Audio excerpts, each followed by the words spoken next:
Hello and welcome back to Europa Universalis 4 with me, Choo. When we left off, we were at war with England.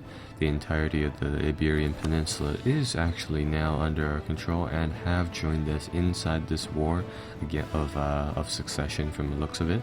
So, without further ado, let us get into the battle and let's see what we can do here. What I think I'll do is that we can't necessarily fight the English on the seas. That is where they will win. Instead, what I want to do is the English fleet will be undoubtedly coming over here. What I want to do is I want to get our trade fleet or our transport fleet to relocate itself into some port in which we can then use as a staging ground to land a majority of our troops, and we will let the AI's forces over here find a way to England and really see what they'll be doing. Yeah, this is what I want to avoid. This blue squadron right here. Large blob of enemies that we just simply cannot fight. Instead, I'm going to see if we can get our little cog transport fleet here to effectively just go around, avoid their little fleet right here. And we're going to see if we can... Oh crap, it didn't pick up anybody. Oh, that's right, the AI automatically drops the troops once you essentially land your boat somewhere.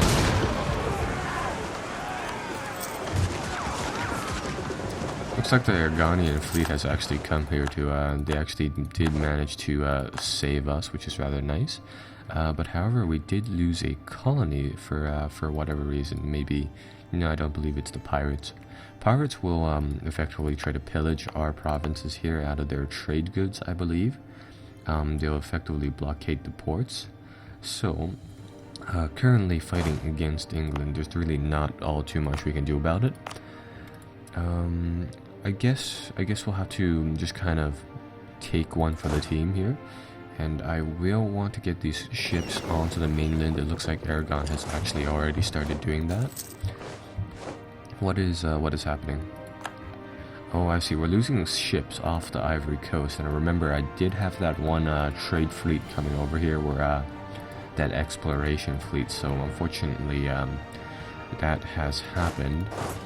I'm a little bit busy trying to keep this fleet moving over here. So for whatever reason, it looks like England only has about 2 land units currently visible to us. It says here that they have actually quite a big army, but where that army actually is well, something that we don't know about.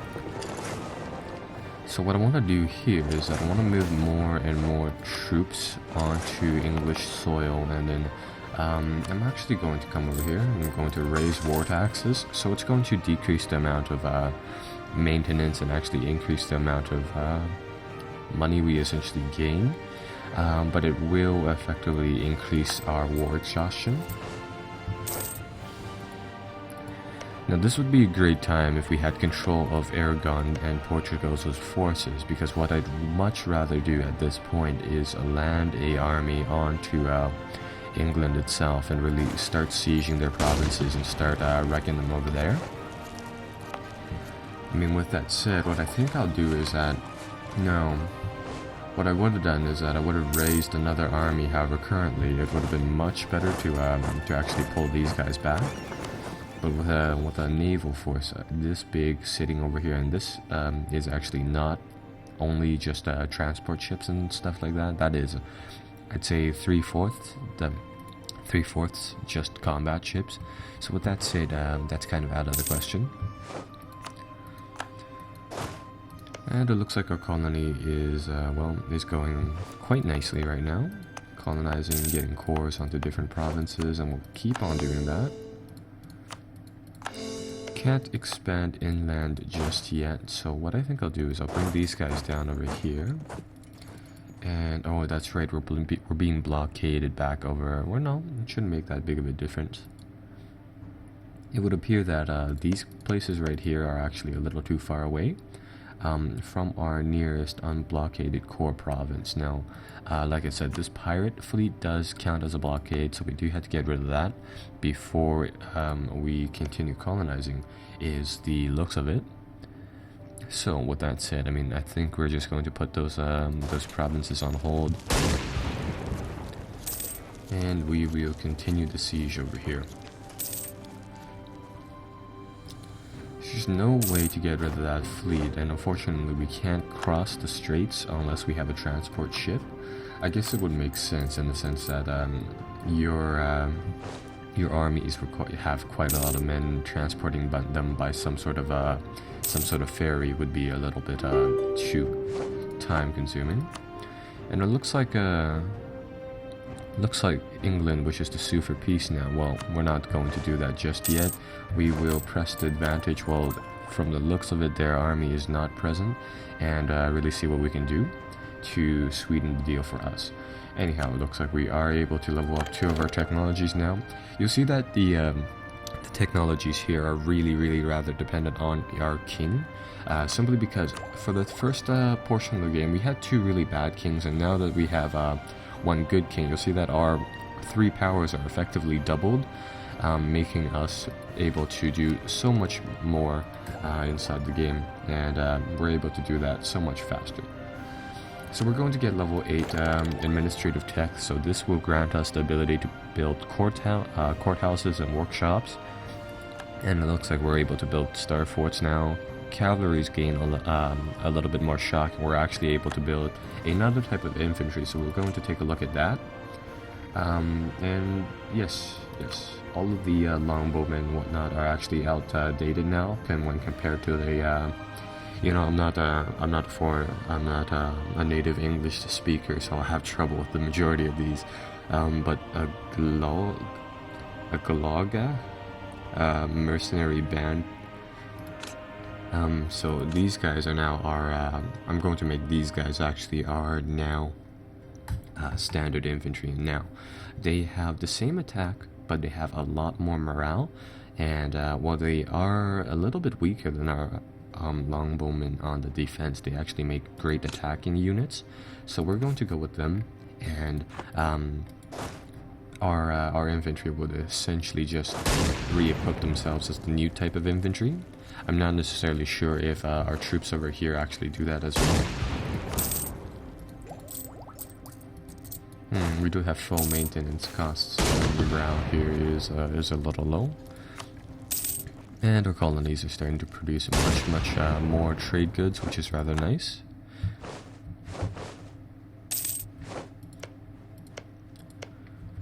And another thing that we had to worry about is that I would rather get a few more royal marriages, up to the maximum of 4 that we can have, simply because it does help us out inside the global area over here. Now Tuscany is actually willing to ally themselves with us, so we will do that. However, we cannot call them into this war, unfortunately. I wonder if we can get France into this, because France, I believe, and England are obviously natural rivals. If I join their coalition? Oh wait, no, this is join a coalition against them, not with them. Okay, well in that case, we will just continue sieging them, such as that. Tuscany has decided to declare war on essentially half of Europe, so we will definitely not join them in that. What has happened here? It looks like it would seem as though we lost a ton of claims onto Aragon for whatever reason. We are, excuse me, folks. We are permanently inside a. We are inside a personal union with Aragon, and for the moment being, the personal union continues even upon our monarch's death. Unlike over here with Portugal, where after our current monarch dies, we actually will not be in a personal union with Portugal anymore. So I would say that Aragon is a sure bet that we'll essentially have for the next little while. Now let's try to mop out some of the English over here.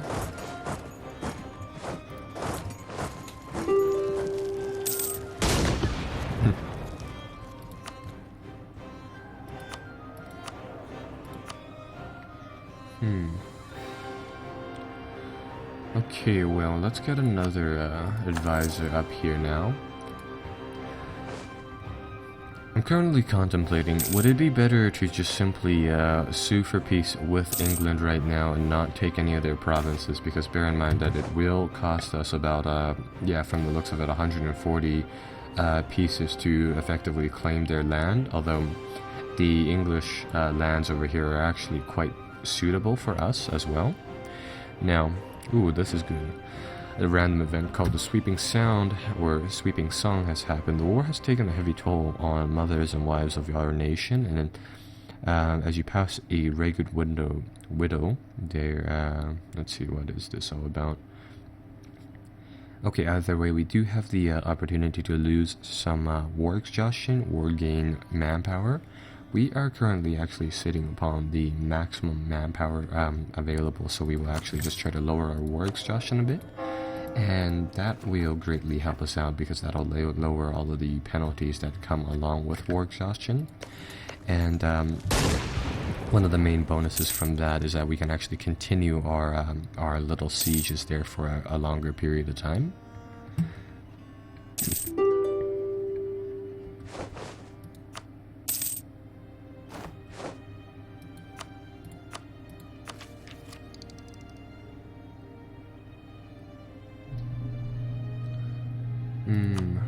I think I'll grab the faster colonists trait, which I believe will either give us more colonial presence, or rather, no, it didn't do that. I believe it was that, but I believe it actually does the travel time over here now. I did check while loading up the save game. Apparently, we are the only nation who actually has colonies right now, making us really able to move up through colonization.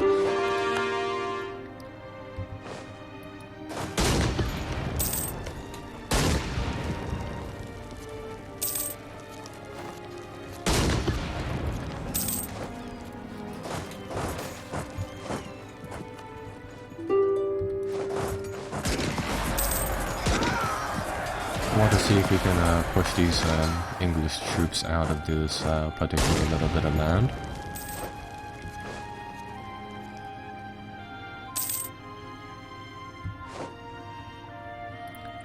And it looks like England is starting to get some of their troops on our land, so we will actually sue for peace now, simply because all of our troops are here and we quite honestly don't have the shipping power to actually get our troops back. So what I think I'll do is that I'll actually try to demand some land from England. I'll get 2 pieces of land, and I will make them release the nation of... can we do this? Can we make them release Scotland? No, we cannot.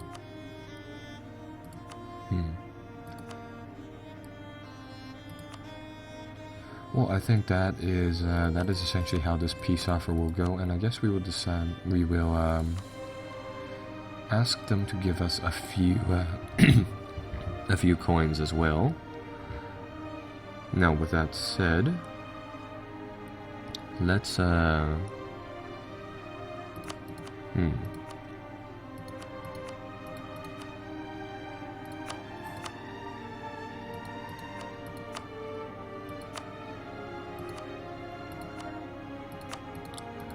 I think what we'll do is we'll make them free the country of Wales here, which will effectively give us a little bit of a buffer zone there, and it will essentially just make England pay us a lump sum of money, and we'll just end it like that. So what this will do is that if it works, the country of Wales will be essentially formed over here. They'll be in the good books with us, and well, we can start pulling our troops back, which is rather nice, and that settles that war. So I mean, yes, we could have taken some territory away from the English if we had wanted to, although the problem lies with that is that in the event that we were to do so, England could have gone to war with us again, because even if we took in Cornwall and the province here, they still have a core there, meaning that they would be able to go to war with us, essentially at their leisure, and obviously we do not want that. So now we're going to get a master of the mint person over here to help us out deal with the inflation, and this will essentially curb our inflation for now. In the meantime, we should probably focus upon building up our navy and presumably doing a little bit more colonization. So let's take a look back here.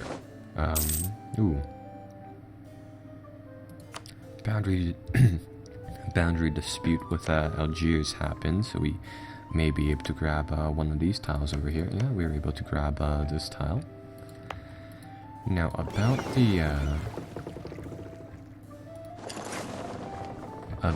our efforts over here.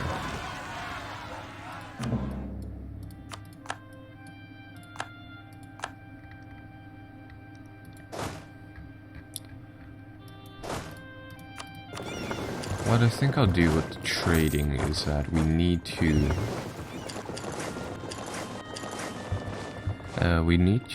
get rid of those pirates if they haven't already left, and then we need to we should be able to expand down here and off into the actual central provinces now, which is great. So as soon as we deal with these rebels, we will effectively deal with colonization, and we'll just kind of try to suppress some of these rebels now.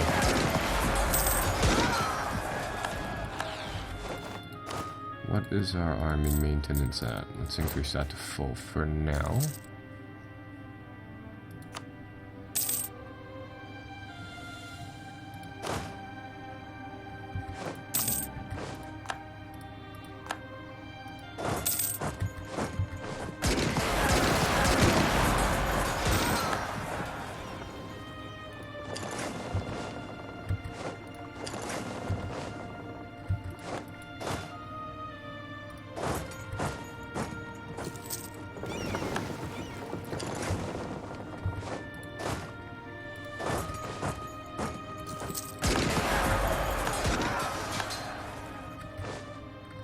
Yeah, these colonies will be quite troublesome, where these Arab holdings will be quite troublesome.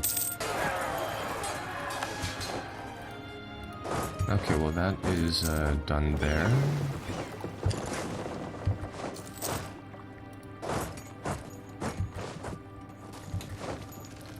Okay, I think that should handle it for now. What I will do to solve this revolt risk problem is that I will boost up our stability by let's say 2, and that should help us out, as well as make us gain quite a lot more money. And in the meantime, I believe we can also level up our military tech. No, we can almost though. So now I plan on dealing with this army as soon as our people over here are ready. There we go.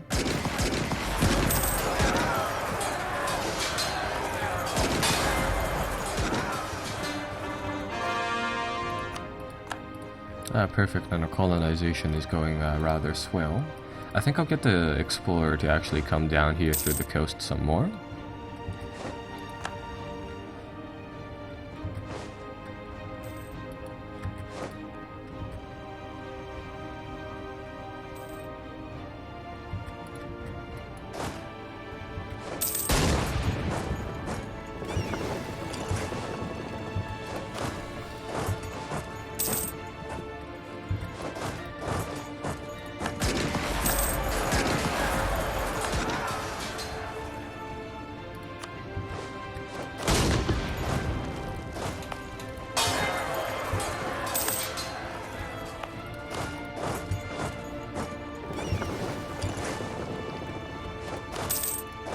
Okay, I think that should solve that for now.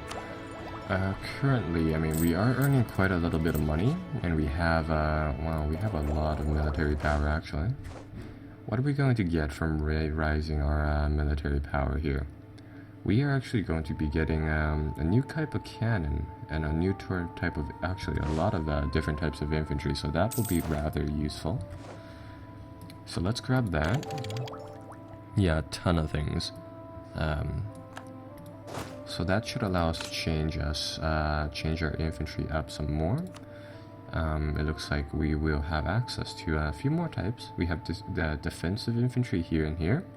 And we're actually going to continue using we're going to upgrade our infantry type and then use that one, I suppose. And we're going to upgrade our cavalry as well, along with our cannonry. And that should solve that problem right there.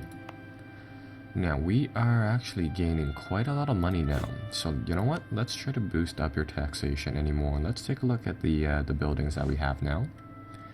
We have the temple, of course, the courthouse, which actually lowers revolt risk. We have the armory, training fields, both increase manpower, and they essentially decrease the resources needed to train units. The constable we've talked about, and we also have the workshop now. Workshop produces more goods. This would be useful in select provinces like Toledo, where it produces gold, making it rather valuable. And possibly somewhere inside our colonies as well. Let's take a look at what unique buildings we can actually have. We can build a unique building called March, which increases local defensiveness and manpower. We can also build a farm estate manufactory, which is effectively a really big workshop, although it is only applicable to select things. And our army is going to have to go through a period of reformation, so their morale will be lowered, seeing as how it needs to reconstruct all of their infantry and cavalry divisions into the new ones. And let's see what other ideas we can essentially gain now. I think we will. I think we'll actually wait a little bit and put some more diplomatic power into our diplomatic technology, because we are actually rather lacking in that. And now we can actually build the marketplace and dock, which are actually two very, very useful provincial improvements too. So we now have those available to us. So now war is over there. We're starting to siege the rebels. Let's send out some more colonies and let's build up on the coast here.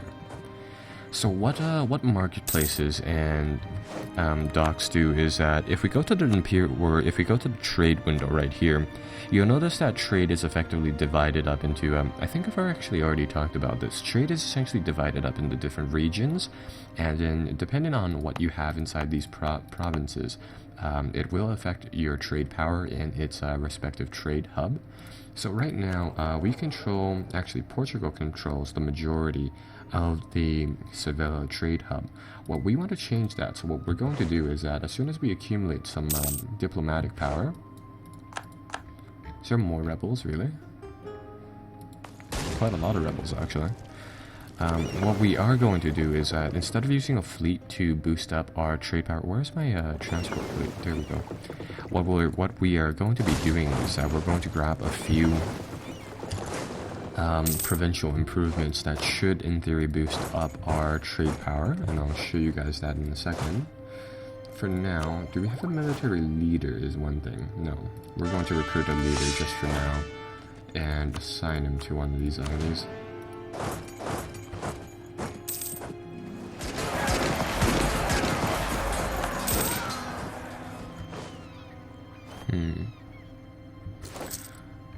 Yeah, those rebels are, they're getting fairly tough. You know what, speaking of these rebels, we should probably build up a few more troops. So let's get a few more infantry units out, and let's get 2 cannons to go with it. Spread of disease random event. So, new diseases brought from overseas have quickly spread about amongst the tribes and have annihilated the entire native population in some regions. So we can either do this, or we can either ignore their suffering, or we can either attempt to ease their pain. If we ignore their suffering, I mean, it's going to lower the indigenous population. And remember, we did talk about how those natives are eventually assimilated into us as soon as the colony changes, right? So that actually won't be all too great for us.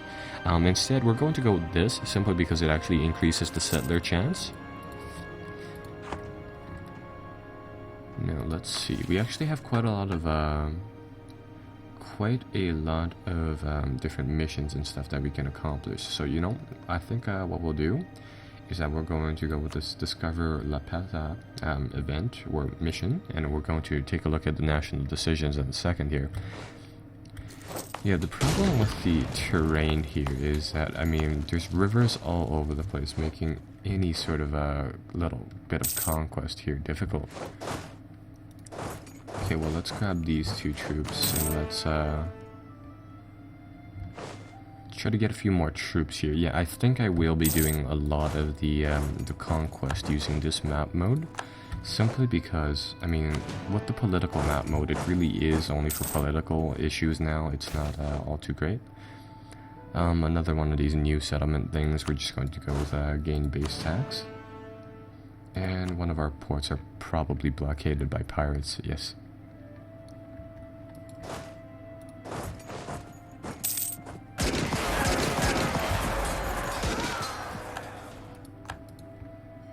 Okay, well, there we go. We managed to deal with the pirate threat. And now, let's pass a few different rules for our places over here. So we have a few generic national decisions. We actually have an entire tree over here now. But let's take a look at what we can essentially pass. We can pass the Act of Uniformity, which will give us a +1 missionary strength to the end of the game, making it rather useful for converting those Islam or Sunni people over there. We can pass the Bishop Act, which will lower the national tax modifier, but give us the ability to purchase the stability cost or the stability for cheaper. I'm going to hold up on that one for now because you can't actually cancel some of these ones. Now, we can do colonial restrictions, which will lower the amount of settlers coming to our colonies, but it'll make it so that our colonies here produce a little more. We're not going to go with that one either, simply because it's not that beneficial.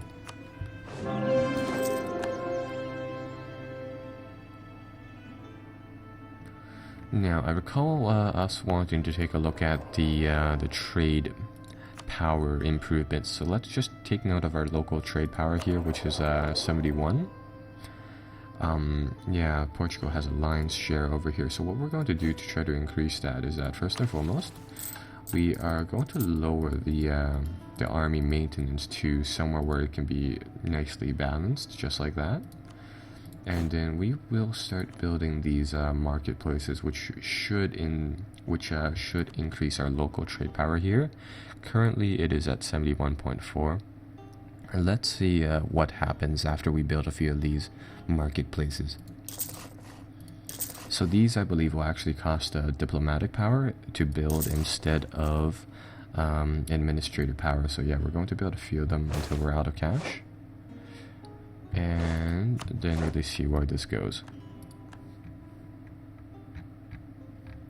Apparently there are more rebellions happening somewhere, but I don't see any sieges. One of our provinces has actually defected to the Algiers as well. I'm actually just going to let that go, simply because, I mean, there's our colonies here aren't really much, so I think we'll just let them go. Merchant defects. We can either we can either gain one mercantilism and lose a merchant, or alternatively we can keep them here, lose 2 mercantilism. So let's see. Well, we want to keep our merchants here. We would definitely want to keep them available, so we will do that. And speaking of our merchants, we do need to take a look at where we can move some more of our merchants to. Yeah, this province really loves to break out in uprisings. And it looks like they've actually managed to destroy our army in the process. So we do need to take care of those rebels.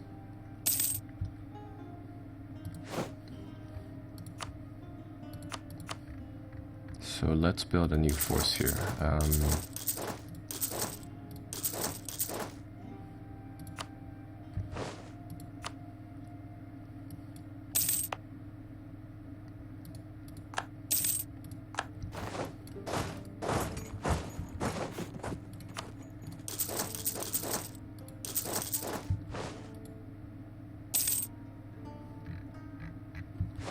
Alright, well now those buildings are actually quite close to finishing, so right now our trade power is 60 some. Let's see what happens when those buildings are finished building. Yeah, it does give us a nice little increase there. But we do need to deal with these militants first. Okay, so let's ball our troops, and then we really do need to do something about all of these rebellions that are occurring here and there.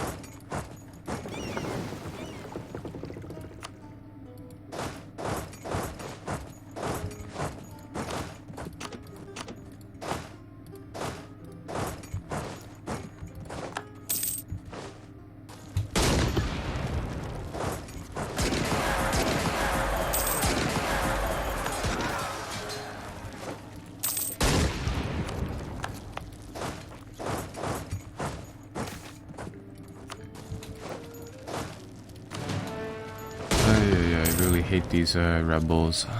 Let's see what has happened here. We can spend some money and get increased colonists, and that is well, that is pretty good. So let's do that.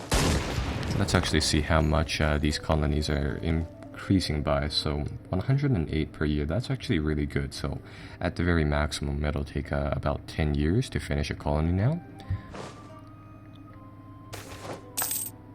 Ooh, successful company here. We just gained some money.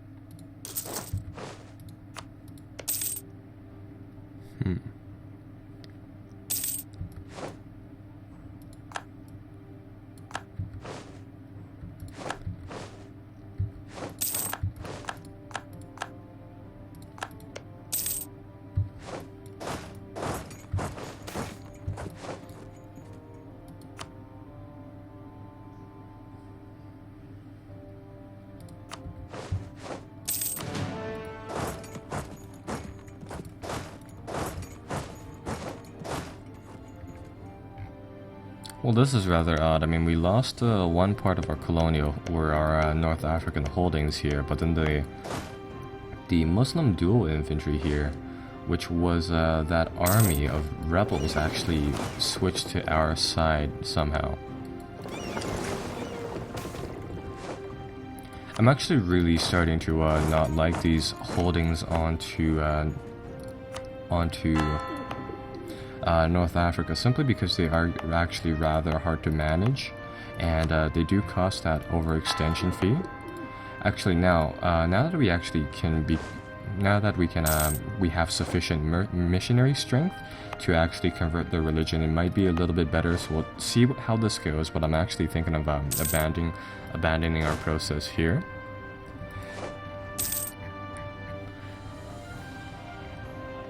Now let's continue colonizing though, because this is quite fun.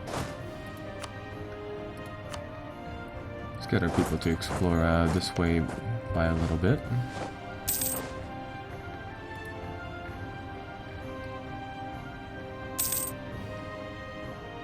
Actually, I think I'll end the episode here. I'll come back after a little bit, and with that being said, I'll see you guys later on. Be sure to like and subscribe as always. Now that we've essentially dealt with the rebellions over here and we have a way to essentially permanently curb them, I think things will be a lot smoother. So I'll see you guys then. Be sure to like and subscribe as always.